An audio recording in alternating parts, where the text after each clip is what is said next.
화면을 켜보도록 하겠습니다. 뭔가 이 사이트에 지금 문제가 있나 봅니다. 그래도 조금 전 상황이 어땠냐면은 전반적으로 초록의 상승을 보이고 있었습니다. 근데 지금 이 홈페이지에서 지금 에러가 나가지고 회색으로만 다 나와 있는데, 그래도 전반적으로 초록의 상승을 보이고 있었다. 그래서 비트코인이 일단 88K 현재 보이고 있잖아요. 불과 며칠 전까지만 하더라도 이 80K를 찍어가지고 이제 앞자리 또 7을 보는 게 아닌가 하는 그런 불안감이 굉장히 많았었는데, 지금은 또 살짝 올라왔고 특히 간밤에 올라왔습니다. 그래서 비트코인 4시간 봉으로 보시게 되면은 이렇게 요 하락 추세선을 지금 이때가 11일 이후로 계속 하락 추세를 보이고 있다가 이때 이제 80.6K까지 찍었죠. 그러다가 어제 그 버거타임 때 미 증시가 처음 개장하고 나서 그때만 해도 확실히 방향성을 보인 건 아니었거든요. 약간 불안하긴 했는데, 그런데 그 이후로 해가지고 어제 보니까 4시간 본 기준 1시 이후로 해가지고 여기를 하락 추세를 드디어 뚫어냈습니다. 그런데 제가 이렇게 써놨지만 그리 강한 편은 또 아니에요. 그죠? 그리 강한 편은 아니지만 어쨌든 하락 추세를 돌파하기는 했다. 그래서 일봉으로 보시게 되면은 일단 이 하락 추세를 약간 애매하게 돌파하긴 했어요. 애매하게 돌파를 해가지고 오늘 현재는 또 살짝 음봉을 보이고 있는데, 근데 이제 여기를 돌파했으면 진짜 이 하락 추세는 이때 사상 최고가를 찍은 126K 때부터 쭉 이어진 요 이제 2차 하락 추세, 여기를 벗어나야 되잖아요.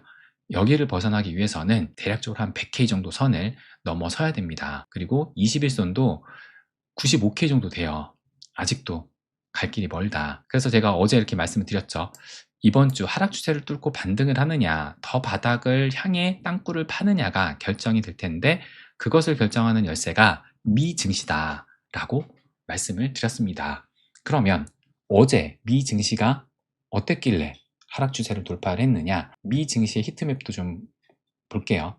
보시는 것처럼 전반적으로 약간 얼룩덜룩한 감이 없지 않아 있지만 그래도 초록색이 좀 더 많은 것 같죠. 그리고 무엇보다 이 빅테크의 기술주들이 좀 이 초록의 상승을 보였습니다. 그래서 AI 대장주 엔비디아가 2%, 구글은 이 워런 버핏이 픽을 하고 나서 선택을 받고 나서는 잘 나가고 있습니다.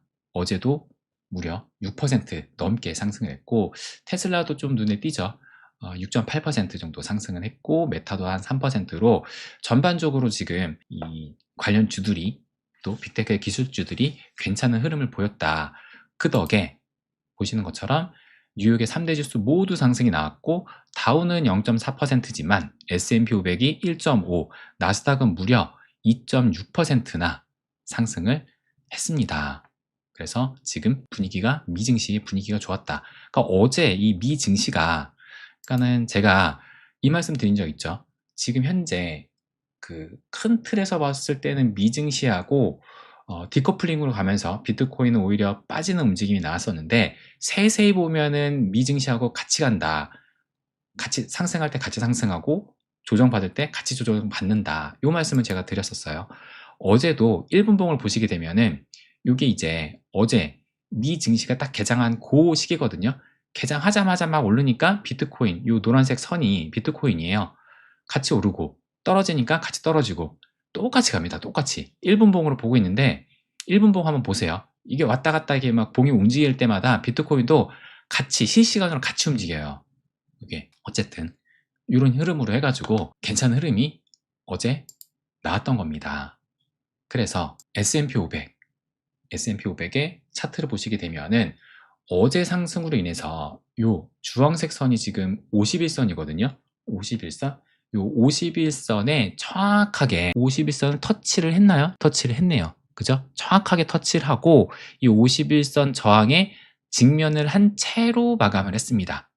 그래서 51선을 아직 넘어서진 못했어요. 그러면 이제 오늘이 또 중요하겠죠. 오늘 이 51선을 넘어서느냐 마느냐.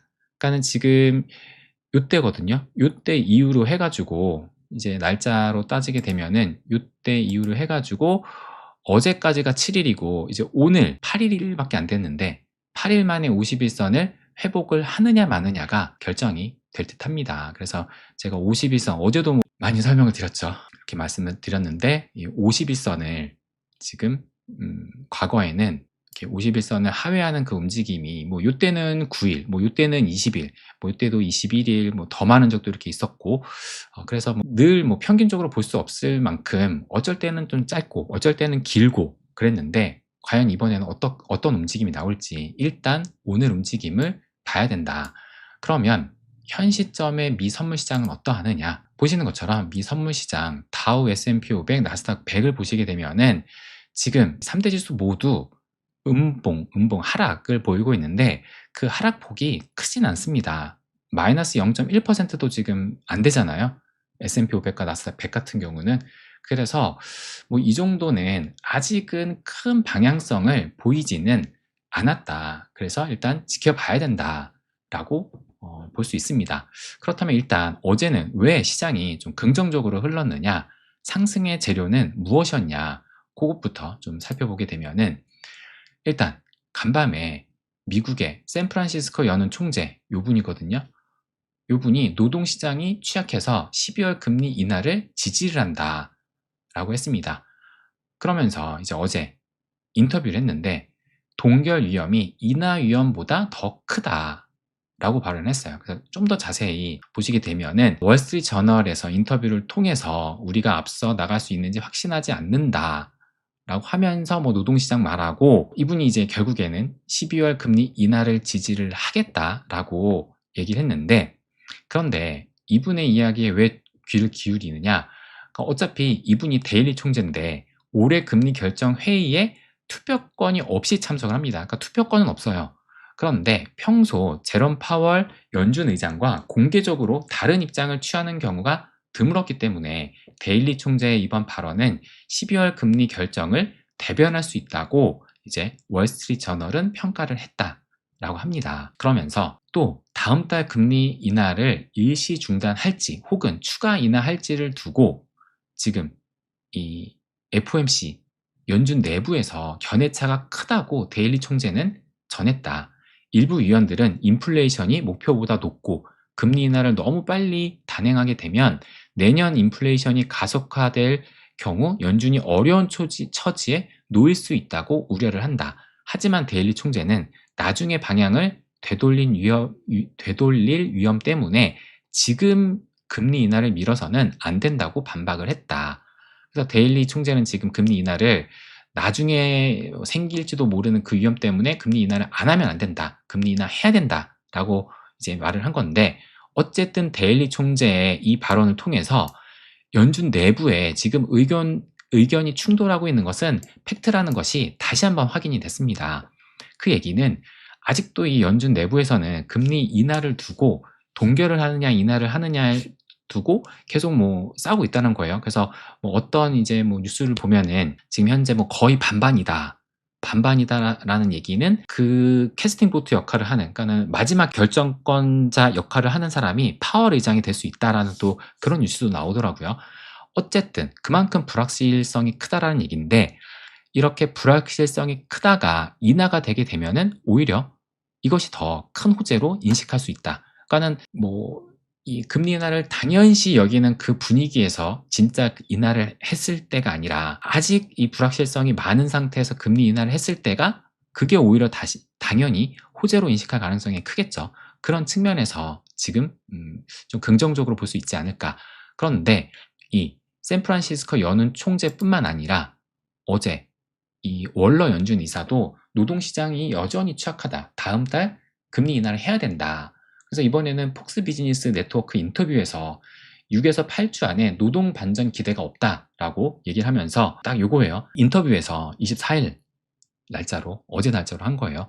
노동시장이 나의 주된 관심사이며 최신 데이터상 노동시장이 여전히 취약하다는 것을 보여준다. 다음 달 회의에서 금리 인하를 주장한다라고 얘기를 했습니다. 그래서 앞으로 6에서 8주 안에 노동시장이 반전될 것이라고 생각하지 않는다. 그러니까 노동시장이 불안하니까 금리 인하를 일단 해야겠다라는 거거든요.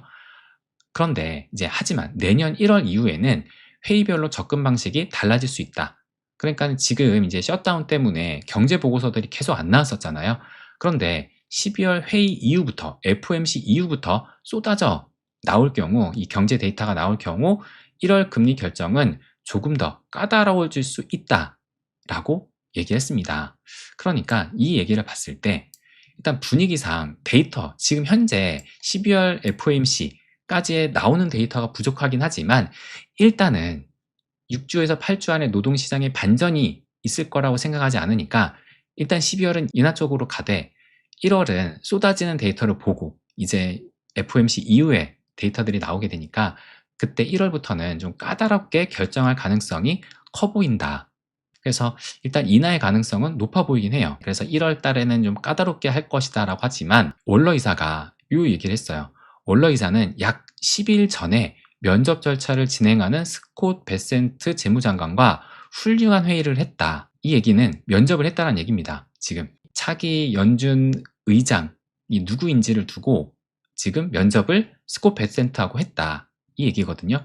월러 이사는 베센트와의 회동에 대해 경제 금융시장에 대해 대화하며 아주 잘 통하는 것 같았다. 정치 이야기는 나누지 않았고 순수하게 경제에 대해 논의했고 베센트와 함께 앉아 이야기하는 시간이 매우 즐거웠다. 라고 이야기를 했습니다. 이 얘기는 새 연준 의장 면접은 끝났습니다. 10일 전에 했다고 하니까 끝났다. 그렇다면 다음 달 파월 후임 발표 가능성이 진짜 매우 높아졌다라고 볼 수가 있는 거예요. 그래서 새 연준 의장이 지목이 되면은 파월은 사실상 레임덕이 되지 않을까 저는 생각이 들거든요.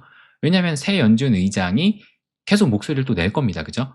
그러면 그 목소리가 저는 1월 데이터에 1월 데이터는 까다롭게 결정한다라고 했지만 물론 까다롭겠지만 그럼에도 새 연준 의장의 목소리가 반영이 안 될 수가 없다라고 봅니다. 그렇기 때문에 일단 12월은 인하 쪽으로 가고 그리고 또 연말 12월에 새 연준 의장이 누구인지 이제 지목이 되면은 그 사람의 영향력이 상당히 커질 수 있다라고 저는 생각을 합니다. 그러면서 제가 이 양적 완화도 이전처럼 어렵게 뭔가 충격이 와서 하는 게 아니라 이제 훨씬 더 쉽게 할 수 있다라고 제가 말씀을 드렸죠. 그래서 결과적으로 지금 어제 이 연준 이사들의 이런 발언이 나오게 되면서 현 시점 금리 인하는 무려 다시 84.7%로 금리 인하의 베팅이 확 올라갔다. 그러니까는 얼마 전까지만 하더라도 이제 57%로 금리 동결을 더 많이 보고 있었거든요. 60%를 넘기도 했었죠. 그래서 그런 흐름을 보이고 있다가 이제 금리 인하로 84%로 이제 확 기울어졌습니다. 그래서 이제 금리 인하에 대한 그 기대가 높아지면서 어제 미증시도 좀 상승이 나오지 않았나 볼 수가 있고 그리고 얼마 전까지만 해도 셧다운 때문에 이 TGA 잔고, 재무부의 잔고 계좌가 계속 쌓이기만 했고 풀지를 않았었잖아요. 그래서 이제 유동성이 말라간다라는 얘기가 나왔는데 그래서 이렇게 쭉 올라왔었습니다. 지금 쭉 7월 달부터 해가지고 쭉 올라왔다가 정점을 찍고 이때가 지금 1조 달러예요. 여기 금액 보시면 여기 지금 TJ 옆에 숫자 있죠? 여기 딱 찍었을 때가 1조 달러까지 찍고 그리고 나서 지금 떨어지고 있습니다. 조금씩 떨어졌다. 그래서 현재가 요 금액이거든요. 8,900억 달러 정도로 1조 달러에서 조금 떨어졌습니다. 그러니까 유동성이 다시 시장에 조금씩 공급되고 있다라고 볼 수가 있는 거죠. 그래서 일단 매크로는 긍정적으로 흐르고 있습니다. 이제 금리 인하에 대한 그 기대치도 조금씩 높아지고 있고 그리고 실제로 유동성도 조금씩 이제 해소가 되는 그런 조짐이 보이고 있습니다. 그렇다면은 코인 시장은 지금 어떻게 흐르고 있느냐? 제가 어제 말씀드렸던 바닥 시그널 3가지를 말씀을 드렸죠. 바닥 시그널 3가지가 좀 보인다. 그럼 다시 한번 또 체크를 해볼게요. 첫 번째가 이 비트코인 일봉 캔들의 모습 그 모양상 캔들 몸통의 절반 이상이 이제 긴 아랫꼬리로 달렸기 때문에 과거 관세 쇼크 때나 엔캐리 청산 때도 마찬가지로 비슷한 흐름이 나오면서 바닥을 찍어서 지금도 그런 모습이 나왔다는 것이 하나의 바닥 시그널로 볼 수 있지 않을까 말씀을 드렸고 또 하나는 단기 보유자들의 SOPR로 봤을 때 지금 관세 쇼크 때보다 더 많이 하락하게 되면서 이제 개미들이 또 상당히 많이 털렸다. 라는 것을 말씀을 드렸습니다. 관세 쇼크 때보다 더 많이 털렸으니까, 그죠? 그래서 어제 조금 약간 불안하니까 다시 1 아래로는 또 떨어졌거든요. 양수로 전환했다가 1 아래로 다시 한번 다시 현재는 또 떨어진 상황이다. 그리고 또 하나를 이 펀딩비 말씀드렸어요. 펀딩비. 그러니까는 보통 사람들이 롱에 베팅을 하기 때문에 이 양수를 보이거든요. 그것을 이제 양펀비라고 하고 음수로 될 때 음펀비라고 하는데, 지금 보시면 어제 제가 말씀을 드릴 때만 해도 하루만 딱 나왔습니다. 어제 방송할 때도 어제 당일 그거는 또 상승을 보이고 있었거든요. 근데 지금 보시면 3일 연속으로 이것도 어제 것도 음수로 전환이 됐고 현재도 지금 음수를 보이고 있어서 3일 연속에 음펀비를 보이고 있다. 음수의 펀딩비를 보이고 있다라는 겁니다. 그러면 3일 연속의 음펀비, 이것이 무엇을 의미를 하느냐? 제가 어제도 말씀드렸던 것이 이제 투자자들이 음펀비, 그러니까는 그러니까는 그 숏에 베팅을 많이 하고 있다라고 말씀드렸죠. 그러니까 지금 상태는 숏에 베팅한 사람이 이제 롱에 베팅한 사람한테 수수료를 주고 있는 겁니다. 제가 그래서 어제 뽀찌라는 단어를 썼죠. 속어로 뽀찌를 주고 있다. 숏에 베팅한 사람이 롱에 베팅한 사람한테 이 수수료, 뽀찌를 주고 있다. 그런데 막상 사람들이 음에 베팅을 할 때 그 이후에 비트코인의 흐름을 보면은 이런 상승이 나왔다라고 말씀을 드렸어요. 그죠? 이때 음펀비 나오고 상승하고, 이때도 음펀비가 나오고 상승하고, 음펀비가 나오고 상승하고. 그래서 이런 걸 봤을 때 이것도 하나의 바닥 시그널이 될 수 있지 않을까라고 말씀을 드렸습니다. 그러니까 그 얘기는 지금 이렇게 어제 이렇게 상승이 나왔음에도 불구하고 계속 숏에 베팅한다라는 얘기는 지금의 하락은 데드캣 바운스로 여기면서 숏 베팅이 많아지고 있다라고 볼 수가 있는 거예요. 그죠? 지금 상승을 하고 있는데도 불구하고 숏에 베팅하고 있다는 얘기니까. 그죠? 그래서 실제로 보니까 48시간 기준으로 해가지고 이렇게 진한 노란색 보이죠? 이 숏 베팅 물량이 상당히 몰려 있다. 지금 9만 달러보다 살짝 아래서 한 89K 고선에서 지금 상당히 몰려 있다. 그러니까 어제도 상승이 나오긴 했지만 이 90K를 못 찍었거든요. 90K를 못 찍고 여기서 이제 살짝 지금 꺾인 건데, 여기 지금 상당히 숏에 몰려 있다. 그러니까 지금 딱 봐도 이 롱보다는 숏이 더 많다라는 게 느껴지잖아요. 그러니까 그만큼 지금 사람들이 이 데드캣 바운스라고 생각을 하는 것 같아요. 근데 제가 이미 한번 말씀을 드렸습니다. 며칠 보시면 11월 19일 자료거든요. 11월 19일 날 제가 이 영상 또 자료로 말씀드렸던 것이 이 정도 떨어졌으면 반등이 나올 시기다. 그런데 누구는 데드캣 바운스로 여기면서 탈출하는 물량은 반드시 나온다 라고 말씀드렸죠. 그러니까 지금 상승이 나오면 누구는 이제 탈출하려고 매도를 할 겁니다. 그래서 제가 텔방 이미지 그게 요거였었거든요.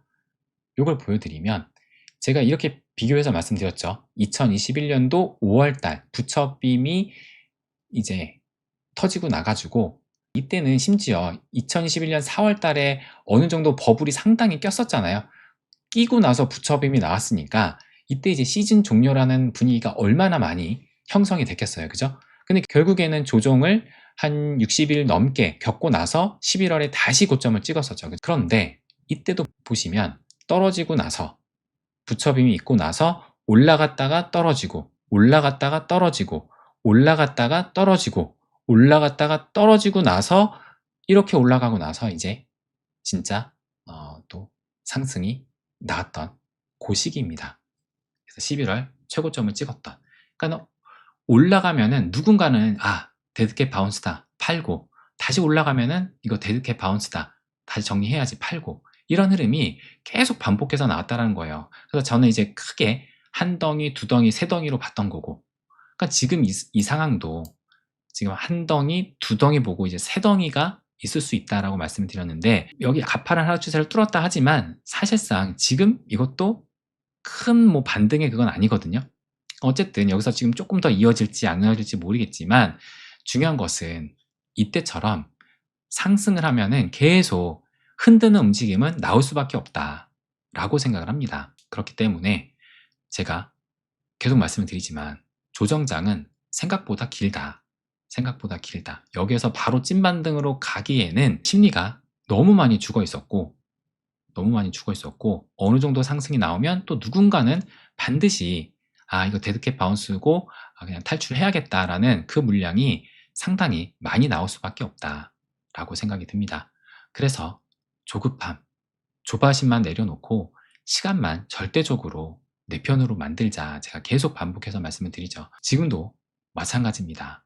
여기서 조금 더 상승할지 아니면 바로 또 꼬꾸라질지 모르겠지만 어쨌든 상승이 나오면 또 누군가는 팔면서 다시 꺾일 것이다. 그래서 시간이 좀 더 걸린다. 그래서 이때와 당연히 똑같이 갈 수는 없어요. 그러니까 지금 이때 봐도 이 빔이 나오고 나서 더 많이 떨어졌잖아요. 이때는 빔이 나오고 나서 비슷한 수준이거든요. 그러면서 2021년도는 상승장으로 갔는데 지금은 이때보다 더 많이 떨어졌어요, 지금. 근데 물론 이 하락폭은 이때는 50%가 넘었습니다. 50%가. 고점 대비해서. 근데 이번에는 지금 이제 마이너스 36% 찍은 거거든요. 그러니까 이때 대청산 빔 때 실질적으로 알트들이 진짜 대청산이 났던 거고, 비트코인은 사실상 낙폭은 그렇게 크진 않았다. 물론 청산 물량이 많이 나오긴 했었지만, 어쨌든 중요한 것은 이 조정장은 생각보다 길다라는 얘기고, 오늘 기준으로 해서 대청산 빔 이후로 이제 46일 정도 지났습니다. 46일. 이때도 46일 지났을 때가 한 요때 반등이 나오고 다시 이제 꼬꾸라지려고 하는 그 시기 비교해보면 그 시기란 얘기고, 지금은 아직 이렇다 할 반등이 나오지 않았지만 설사 나오면은 다시 꺾일 수 있고, 그래서 이때가 지금 63일이었지만 저는 어쨌든 지금의 이 4분기는 의심의 구간이다 라고 말씀드렸잖아요. 사이클 정점의 의심을 받을 수밖에 없는 기간이다. 그런 걸로 봤을 때는 어쨌든 2025년 12월 달까지 다 끝나야지 4분기가 끝나는 거니까 충분히 의심을 받을 수 있는 구간이고, 그래서 안심할 수 있는 구간은 일단 내년을 좀 넘겨야 되지 않을까. 상승이 그렇다고 안 나온다는 얘기는 아니지만 어쨌든 그래서 계속 말씀드렸던 것이 진정한 불장은 내년으로 넘어갈 것이다 라고 말씀을 드렸습니다. 그래서 결론적으로 여기에서 이것이 지금 찐반인지 데드캣 바운스인지 정확히 알 수는 없지만 어쨌든 터는 움직임은 나올 수밖에 없다라는 것을 염두에 두고 가야 된다. 한 번에 쭉 가는 흐름은 어려울 것이다 라고 생각이 듭니다. 그러나 절대적으로 시간만 내 편으로 만들고 나면은 결국에 상승으로 가는 흐름으로 저는 가리라 봅니다. 왜? 돈의 흐름을 쫓아가니까. 돈의 흐름을. 결국에 금리 인하 될 것이고 유동성 풀 것이고 또 양적 완화도 이제 앞으로 하게 된다면 결국에 돈의 흐름을 따라서 가게 되지 않을까 생각이 듭니다. 네, 그러면 1부 여기까지 하고 이제 리플 하기 전에 또 여러분들의 말씀 보고 이어가도록 하겠습니다.